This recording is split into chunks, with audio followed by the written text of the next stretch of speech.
We've been doing sensory play our whole lives, even with ourselves, right? Like, what type of touch is soothing to you? What type of touch brings you pleasure? Not even thinking about a partner, and then on that, a kinky partner or group sex, or anything, just like you and yourself.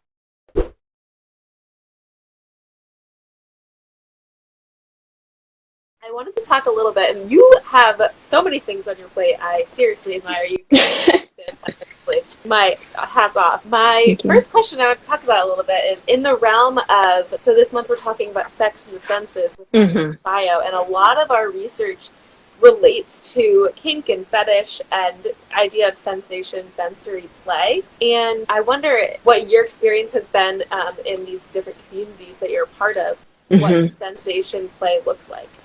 Yeah, that's a great question. I think sometimes like we put way too much weight, like, oh, this is some like unlock the secret. We've been doing sensory play our whole lives, even with ourselves, right? Like, what type of touch is soothing to you? What type of touch brings you pleasure? Not even thinking about a partner, and then on that, a kinky partner or group sex, or anything, just like you and yourself. Thinking about like masturbation. Do you like a candle on?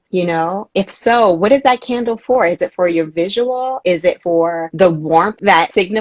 Is it the crackling sound of the wick? Is the smell of the candle? Sensory play, those type of things where you're trying to perhaps entice or seduce someone by paying extra care to their senses. How do I want this person to smell me for the first time, right? Or maybe the 50th time? Will he notice if I have a different scent? Can I do my hair differently to be visually appealing to this person? So we are always in tune with using our senses to attract, to be or to be attracted to other people. So I think that we have sort of like intellectualized our incredible primal instinct to the nth degree, that now it's like sensory play is some like kink certificate that you need to get. It's like, no, if you've ever smelled a person and been like, damn, you smell good, like, you do sensory play.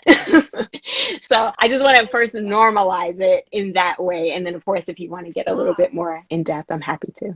Yeah, that's a super good point. I hadn't even thought about, like, I mean, every day your senses are working constantly, like, not even in a sexual setting. And so the fact that, like, when you move into a sexual setting, it doesn't have to become this more intentional thing. You're always doing it. I hadn't even thought about that. That's a really Hmm. good point. Yeah. And how do you see, like, you can, but then when we move into a more, like, mindful or conscious use of our senses, do you see that Yes. as like a tool that we can use to enhance our experience? Definitely. I think what you just said, like, for the most part, we're using our senses mostly on autopilot or not realizing like having intention behind it. But like anything else, if we have intention behind it, it makes that tool so much more useful. And you're going to most likely get the outcome that you're hoping for probably sooner, right? So putting intent behind anything is going to have an impact, right? So what this looks like in play in terms of being intentional for me is like having a conversation with the person that I am trying to perhaps like dangle a new piece of, I don't know, a shiny carrot. Like, first I need to find out what their senses are. How do they respond intimately to the things that we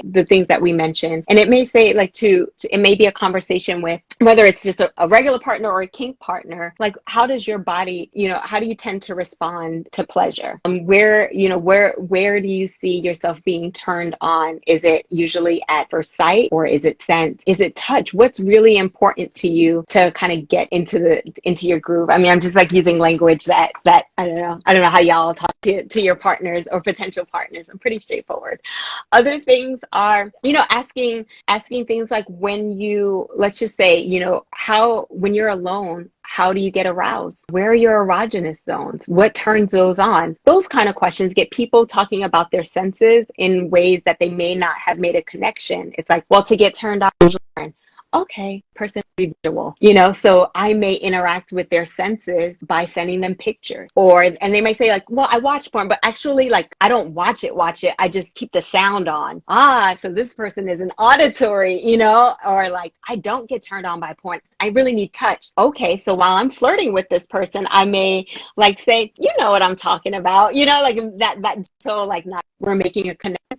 So in having a conversation, we can start to hear what senses people respond to naturally. then we could take it up a level and saying like, I'd like to introduce you to others, other types of play. That might mean putting on headphones and having sex and seeing how much when you senses in one area, it enhances the feelings in other areas, right? So I see that you're really, really turned on visually. What if I took your vision away and we found other ways to turn you on? Maybe this means that you're going to have an extended period of play with this person because you're not going for their go zone. So sometimes even when we're talking about senses, I love in my kink play is sensory deprivation, taking your senses away so that way I can make you last longer. And when I'm saying make you last longer, not necessarily from an orgasmic standpoint, but like you are anticipating, oh, this person likes touch. Why isn't she touching me? Why isn't she touching me?